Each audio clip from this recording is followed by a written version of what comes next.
Olá, queridos, aqui estou novamente. Quero deixar aqui para todos esse transbordo dos salmos, dos 7 salmos. E na leitura do salmo do 1 ao 150, eu separei 7 que foram assim mais profundo, mais fortes, e um deles é o chave na minha vida. E eu quero compartilhar com vocês primeiramente o Salmo 4, versículo 8. Esse versículo, eu tenho uma experiência muito forte com ele, quando uma vez eu estava atendendo uma moça, não é? Eu estava dando atendimento a uma moça, uma mulher, que ela vivia muito com insônia, ela não conseguia dormir, ela estava sendo tratada pelos médicos já como uma pessoa louca, porque ela não tinha mais controle da sua própria vida e ela estava com muita insônia e ela tinha problema sério. E quando ela me procurou, eu havia passado para ela esse versículo e eu disse para ela o seguinte: olha, você vai pegar essa palavra de Salmo 4:8 e você vai praticar todas as noites até que aconteça o contrário na sua vida.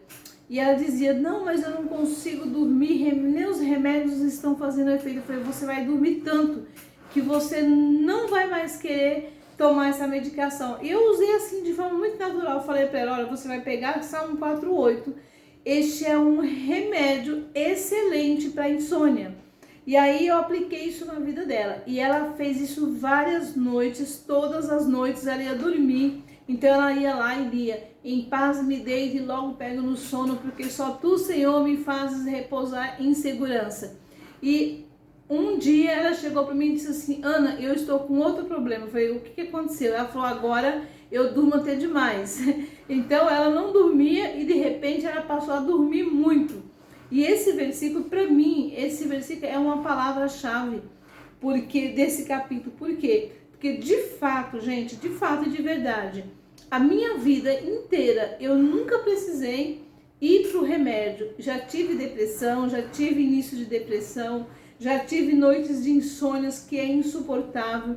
Mas quando eu percebia que eu estava assim, eu ia para essa palavra e ela me trazia refrigério da minha alma. E aqui eu tirei 3 códigos poderosos, que era o seguinte: o Salmo 4:8, para mim, ele é um lugar de descanso, ele é um lugar de paz e ele é o meu lugar secreto, é o meu lugar. Quando eu estou indo para dormir, hoje eu amadureci muito mais sobre isso e eu vou para o meu lugar secreto. Várias noites, quando eu me deito, eu nunca me deito e durmo de repente, mas eu vou para esse lugar secreto. Ali eu converso com o Senhor e ali eu falo: Jesus, eu quero estar aqui nesta noite com o Senhor, no nosso lugar secreto, que é no coração, meu coração, a zona do meu coração. E ali quando eu me dou conta, eu já passei a noite, dormi, acordei de forma assim maravilhosa. Então isso é um remédio, isso é um descanso, isso é paz, isso é um lugar de descanso para as nossas vidas. Então eu aprendi isso no Salmo 40, no Salmo 4, e deixo com você também.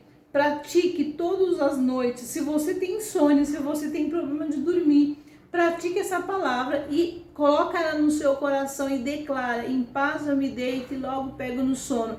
É impossível, nenhuma das pessoas até agora que eu passei essa palavra como uma receita, não é, dos céus, para que ela tivesse essa paz para dormir, nenhuma delas tiveram resultados negativos, mas todas elas tiveram resultados positivos.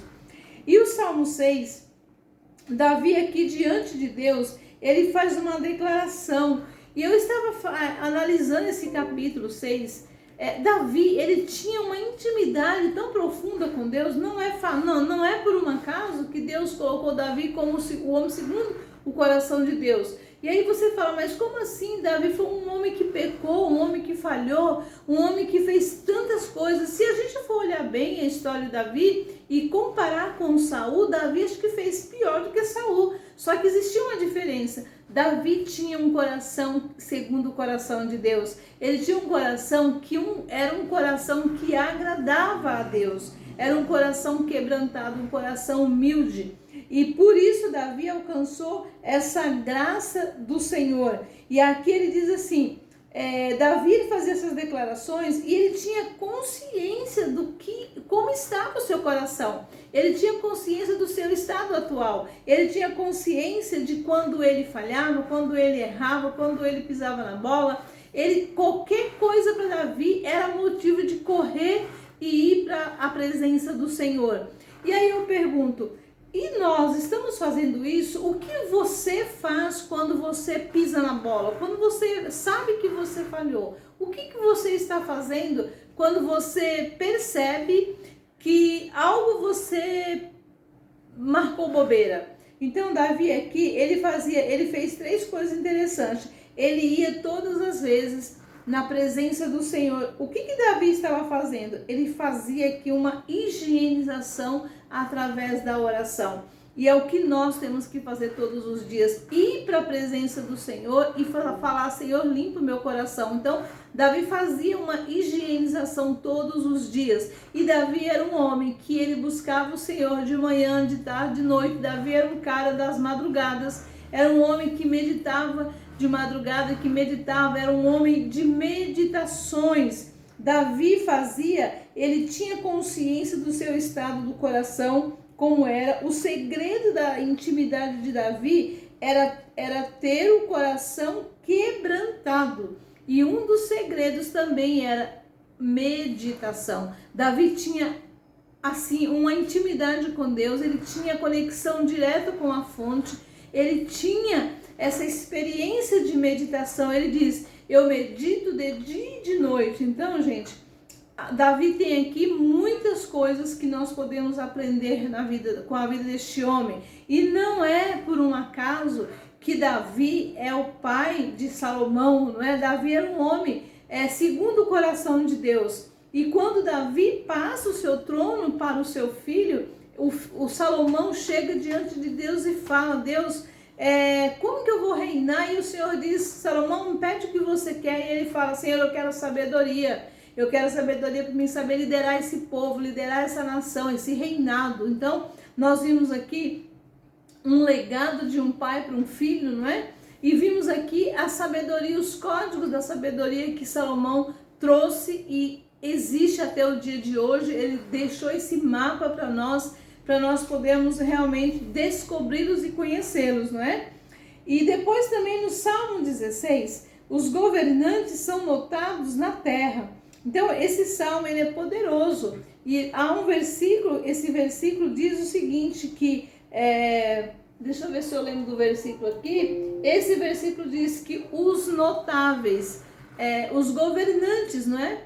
Eles são os notáveis, os fiéis são aqueles que são notáveis na terra. Então, se você tem um coração diante do Senhor, se você tem um coração fiel, se você é fiel ao Senhor, não importa o que dizem de você. O que vai valer é o que Deus pensa de você. Não interessa que outros dizem de você, diz a seu respeito, mas você precisa entender e levar em consideração o que vale a pena. E o que vai valer, o que está valendo o que Deus está dizendo a seu respeito. O que Deus pensa a seu respeito, isso é o que vale.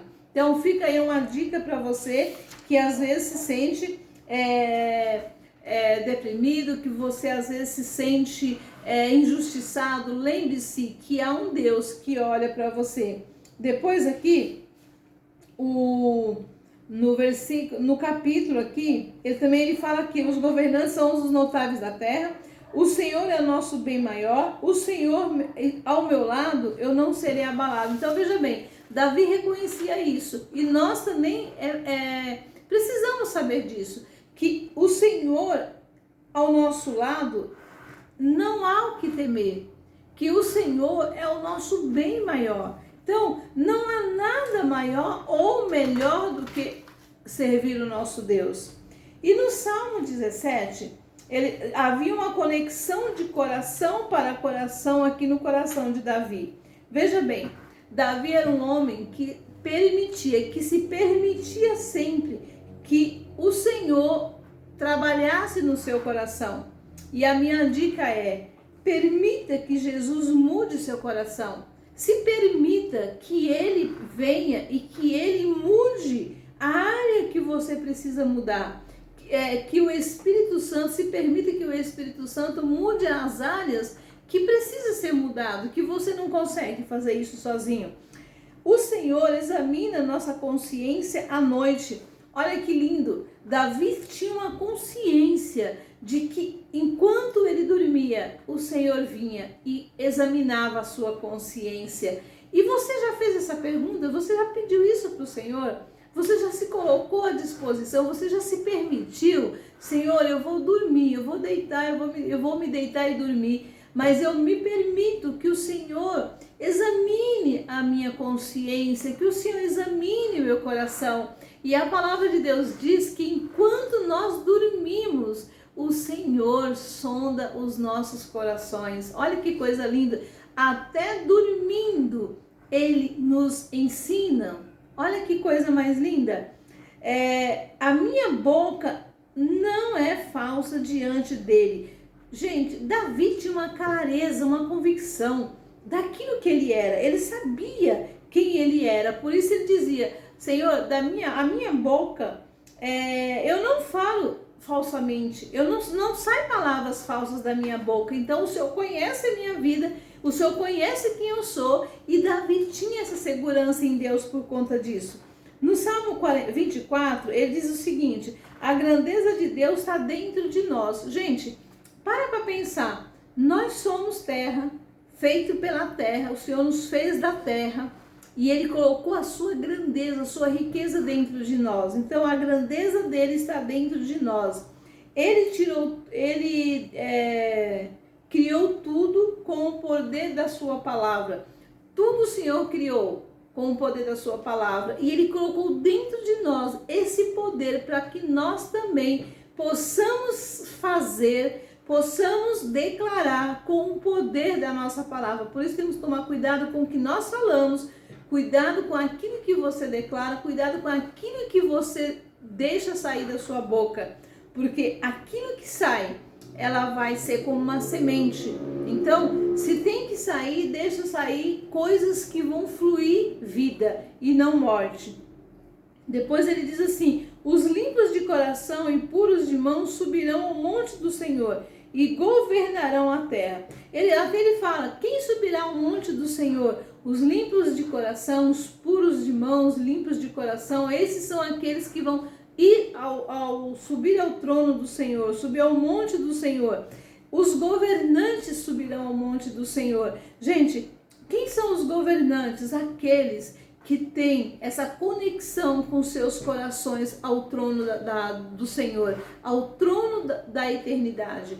Não governam na terra nem no céu aqueles que não têm um coração aberto para Jesus. Não pode ser governantes se não estiver primeiro Jesus dentro do nosso coração. Não adianta entrarmos no movimento, não adianta participar de um movimento e fazer declarações de que somos governantes, que eu sou governante, que eu governo, que eu faço parte do reino. Se você não tiver clareza, se você não tiver consciência de que esse Jesus, o Filho de Deus, está aí dentro de você, se você não se permitir que ele entre no seu coração e que ele transforme o seu coração, não tem como você ser um general, porque o general dos generais precisa estar primeiro conectado. Você tem que estar conectado com a árvore da vida para depois você ser esse fruto, porque Jesus disse que sem mim ninguém poderá dar fruto. Significa que ele é a árvore da vida e nós somos os ramos, e a árvore não pode dar fruto sem a raiz. Os ramos em si só não pode dar resultados, a não ser estar com esta árvore da vida. Então eu preciso estar enxertado na árvore da vida que é Jesus, e assim então eu vou poder dar frutos no reino. Depois aqui no Salmo 40, ele diz o seguinte: paciência é a chave para a colheita. Gente, paciência. A paciência está numa chave, é uma das chaves do SPR que nós aprendemos. E volta lá, vai no YouTube, quem não conhece, vai no YouTube, procura lá a chave da paciência. Por quê? A paciência, o salmista diz o seguinte, Davi diz o seguinte: esperei com paciência no Senhor, ele se inclinou para mim e ouviu o meu clamor.